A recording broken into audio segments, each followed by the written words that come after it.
Welcome to KRA's The Hub, the official podcast of KRA Corporation. And now get ready to hear workforce topics and trends you need to know on the go.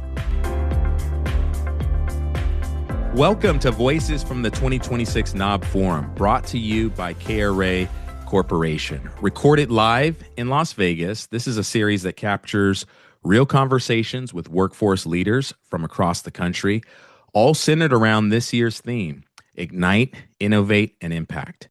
In this episode, we're featuring Kim Teshvat, Darrell Andrews, also known as Coach D, and Karla Coleman, all highlighting insights, challenges, and real-world strategies that are shaping the workforce system of today. These are real voices directly from the industry, sharing what's working, what's challenging, and where we're going from here. Now, let's get into today's episode.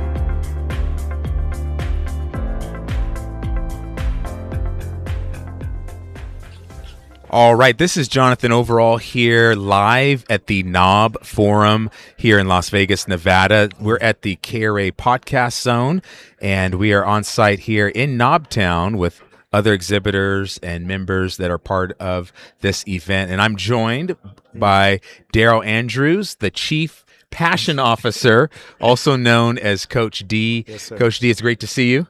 As always, my friend, it's good to see you, man. Seriously, I think it's like my second or third time interviewing with you. Yeah. So I appreciate it. And also appreciate the work of KRA, man. You guys have been a leader in this industry for years. So we appreciate you. So like you said, we've been a partner together on a Yes. couple of podcasts. You've also done some empowerment training for our organization. Yes. What have you been up to? What's the latest with the Yeah. work that you're doing? Well, this last half a year been interesting. So a lot of people are having some challenges, as you know, with the funding cuts and things like that. So to be honest with you, a lot of what I'm doing here is just to be in the support to our industry. You know what I mean? In different capacities. Some of it may be some training and developing, not a lot of that because the budgets aren't there, but just being there for support, man, and trying to tell folks, you know what, keep our eyes on the vision. I've been doing this for 24 years. I go way back to JTPA. I was actually a contractor then, and that's when we ran our programs. But I said, I've seen different cycles of challenges. We had the COVID pandemic. We had, all these different things.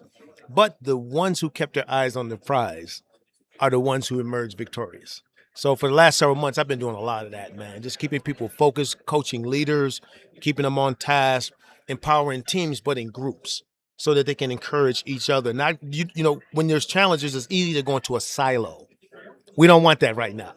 We want to be able to encourage and support. So those are kind of like the two big things: leadership coaching and training, and team building via, small group coaching. We've been trying to just keep the energy, the industry motivated and energized during these challenging times.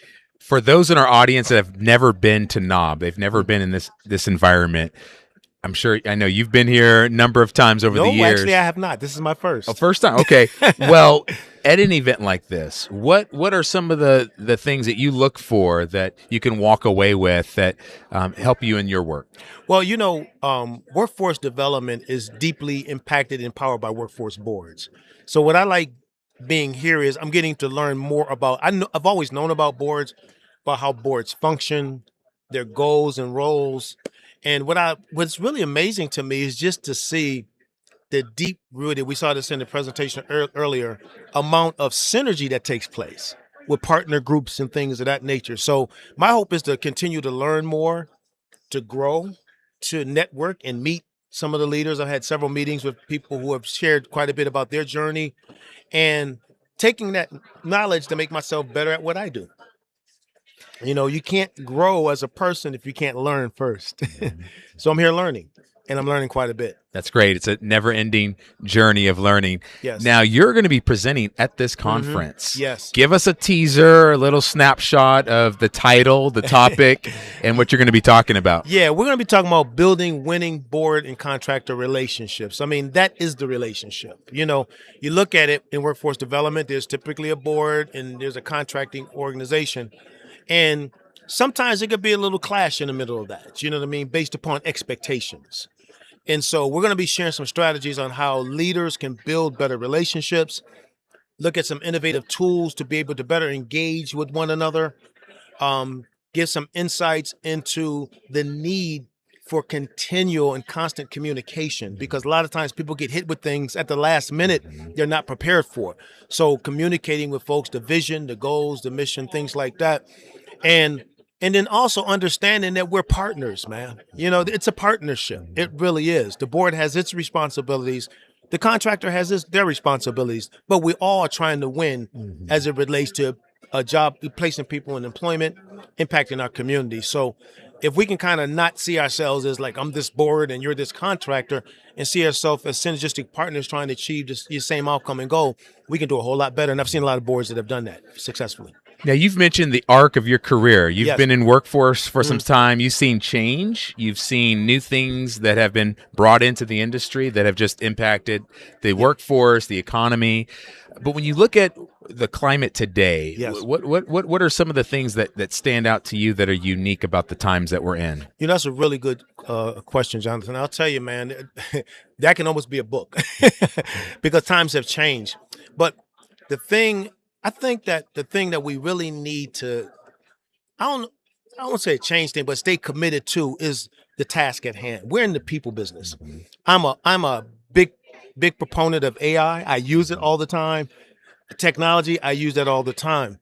But I don't know if it's a change that's moving us in the wrong direction, but we don't want to tilt so far over there then we realize we are in the people business.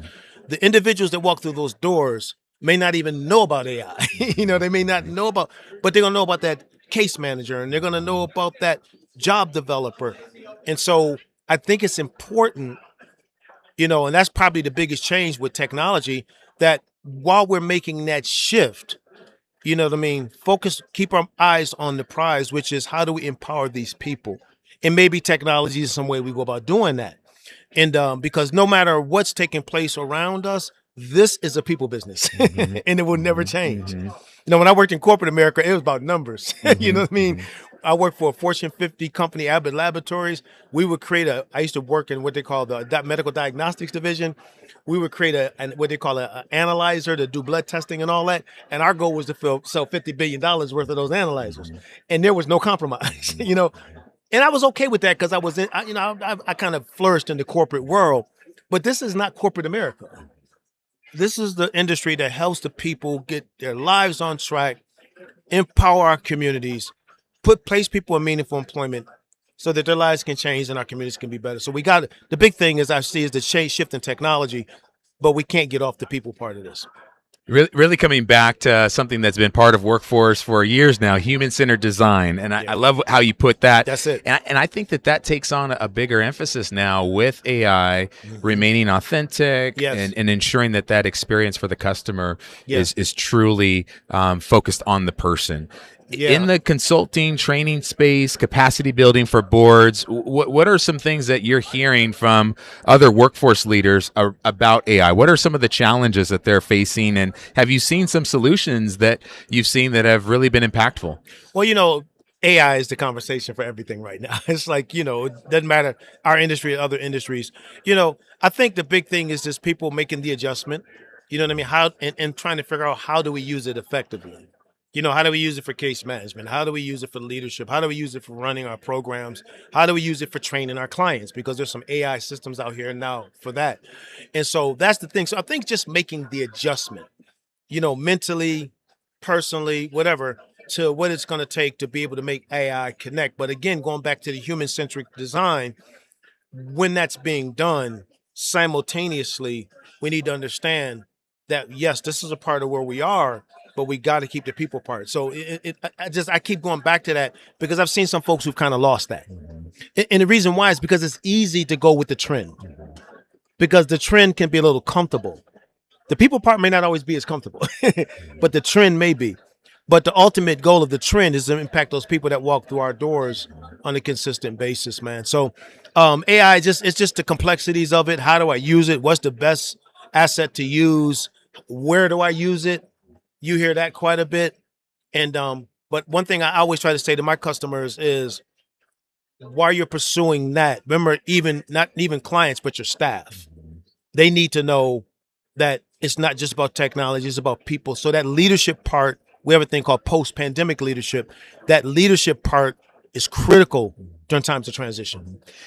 You know, that's one of the things I've heard throughout this time recently, especially around the agility of and the skill set of those that are using AI today. Leadership comes up, Yes. communication, and strategic thinking. That if you have that approach, assisted and supported with AI, Yes. you can grow, you it's can be beautiful. adaptable, and develop the resiliency within the times that we're in. It shortens the curve, man. You know, it really shortens the curve. There's so much you can learn quickly from that tool. I love it personally. I think it's phenomenal, man. Like it thinks with me, it helps me. I don't use it for like everything I do, but sometimes it helps what I do it a little bit better. And so it's like having an advanced assistant there to assist you. So if we see it as that, that's fine. But it can't replace all of your ingenuity and all of your ideas and concepts. So we got to be able to balance it out in such a way that, yes, we are going to achieve that goal. But again, the human-centric part and using it as a tool to leverage and improve, you know what I mean, what we want for those clients that we serve. And people will do that. They're going to do fine. They'll be just fine. Yeah. That's great. So I've been asking this question to folks here. Ignite, innovate, and impact is the theme for this year's event. What do those words mean to you, and how do you see that translating into your work coming out of this forum? Well, that's the world I live in, man. When people in this audience think of Coach D, the first word ignite, they know that's coming because I'm a big, people know me as the motivator, and that could be dangerous because sometimes that's what they can see you as. But what I tell people all the time, motivation is a tool, just like AI. It's a tool. I break motivation down into two words, motive and action.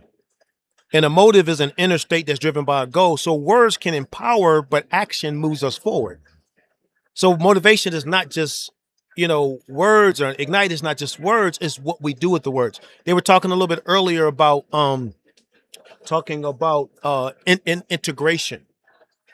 Coming to this conference and learning all this and going home and doing anything, what's the purpose? So ignite, let's go ahead and, make that. Now, innovation is my favorite word. You know what I mean? And there's an old saying that a lot of people use today, and it's the truth, innovate or die, man. Yeah. You got to innovate, Now, innovation, this is important for people to understand that innovation and change go hand in hand.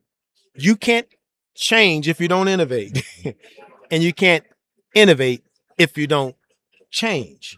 So here's a fun little thing I got to say to my workforce development colleagues. We struggle with change. I can say that as a person who's been there for 24 years. We can't struggle anymore. We got to embrace it and look at it as part of our operational imperative in order to move forward. So we got to ignite, we got to innovate. And what's the last one again? Impact. Impact. Can't forget impact. Impact. Well, if you ignite and if you innovate, you're going to have impact. And impact is seen in the data. It's seen in the numbers. It's seen that people are moving the needle in these areas in which we're trying to accomplish. If we don't see the needle being moved, what are we doing? If more people aren't finding jobs, if communities aren't being advanced, I'll say this before I go. I ran programs on my own, not on my own, but a team of 25, 30 people under WIA. And again, going back to the ending point of JTPA. And I told my team, all this action means nothing if we're not producing results. I said, so we're going to measure how many people are getting jobs. We're going to look at how many students we graduate in this program. And we're going to partner with people that can help us accomplish this. Because all of this hoopla and feeling good and all that means nothing if kids aren't going to college, if not going into careers, if they're not going if communities aren't being advanced. So we had tremendous success because we understood what the ultimate goal was. Impact. And impact is based upon, is shown in what you're able to accomplish. And so when workforce development, our eyes should always be on that. Now, sometimes it's difficult because of the pace of activity. And I'm not trying to sell myself, but that's where consultants can come in and others who can help you stay the course with your goals. Coach D, Darrell, you always bring the energy, you bring the motivation, but great insights today. Yeah. The best to you on your presentation, your workshop coming up later this week. Yep. And until next time, yes, sir. Safe travels. One more thing I didn't want to say, and that is this.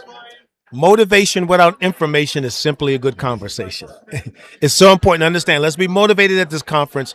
But let's take that information back and do something with it. That's when we're really successful. Thank you for having me. I appreciate it. That's our call to action. Thank you, Coach. Thank you, sir. Welcome to KRA's The Hub podcast. This is Jonathan Overall, the host of The Hub, and we are on site here at the 2026 NAWB Forum in Las Vegas, Nevada, and today is day number 1. And I'm joined by a guest, Karla Coleman. She is the founder and CEO of Opportunity Bridges, a workforce development consulting services company. Karla, welcome to KRA's The Hub. Thank you, Jonathan. It's a pleasure to be here. Yeah, it's great to be here in Las Vegas this week. Tell us, Karla, a little bit about your background, what you currently do, and what brought you to this point in your career to start this new company. Absolutely. So I have been in the workforce space for a little over 15 years, starting in the admissions side of the business. So I've gone through the full cycle of workforce development. And then I was working with an allied healthcare college in the state of Georgia, and they asked me to start a workforce development department for them to start bringing in participants from the workforce office. And then from there, it's just continued to grow and grow. I am now working as a consultant to specifically help with developing strategic partnerships, because that has been my sweet spot over the years, is the ability to bring partnerships together.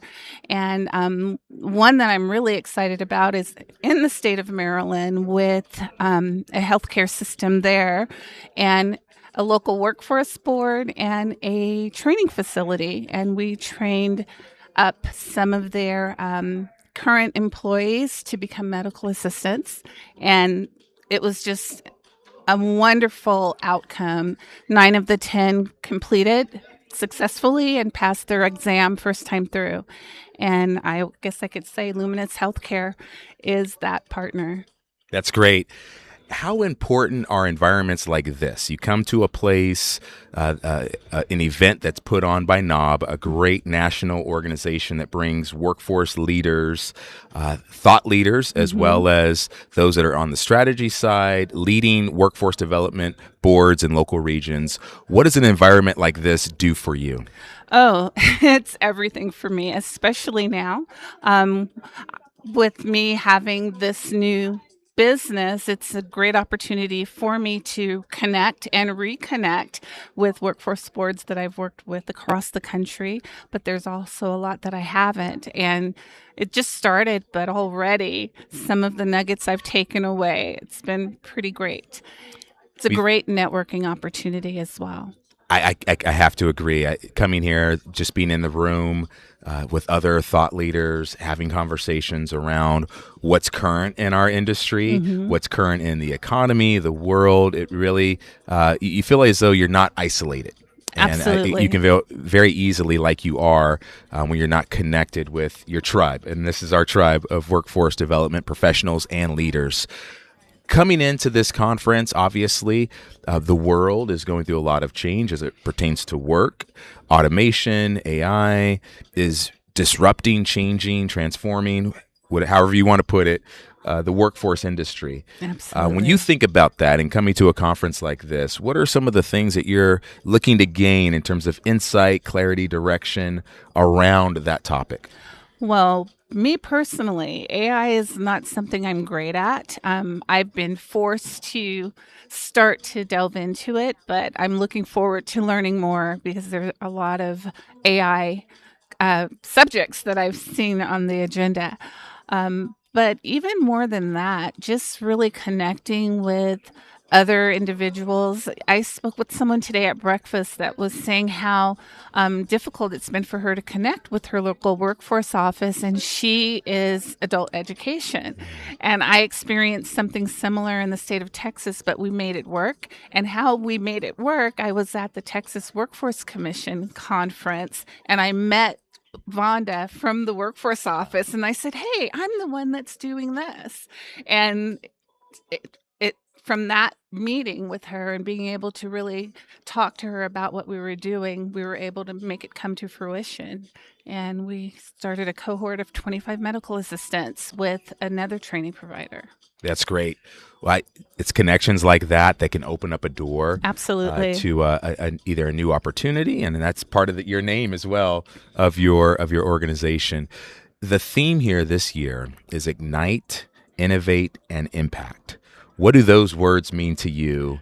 And perhaps what are you looking to draw from that to take back and to apply to your business? I'm really looking to find out how I can best serve the workforce boards across the country with my business. Right now, I'm not charging a fee to the workforce offices that I'm working with. I'm just trying to build these bridges, if you will, to help create more strategic partnerships because the outcomes are undeniable. I mean, when you've got an employer and the training provider that's got good training, I'm one that the training has to end in credentials, and then it all comes together. Once the training is done and they pass that certification exam, if it's allied healthcare or IT, then the next step is the placement. And when you've got that employer already there, it's a win-win-win, and the metrics say it all. That's great. I love the name. Opportunity bridges. That's what some need in this world is an opportunity, and absolutely, we have to be intentional to build those bridges. And so I'm excited to see what you're doing in this field and this industry. Now, for those that are listening, if they wanted to connect with you and learn more about the work that you do, maybe collaborate or discuss potential opportunities, how would they get in contact with you? Oh, they can call me. Well, I'm going to give a different number because I don't have I'm in the field, so they can contact me at 404-955-6719. That's the best way to contact. Send a text and a message with time to reach you, or they can also find me on LinkedIn. And then I do have my website as well, which is Opportunity Bridges Consulting, scvs.org. Wonderful. Well, hopefully those that are out there, you can connect with Karla. Karla, it's been great to connect with you here in KRA's The Hub Podcast Zone on site here at NAWB, and look forward to this conference being an amazing time, and safe travels back to your home. Thank you so much, Jonathan. It's a pleasure.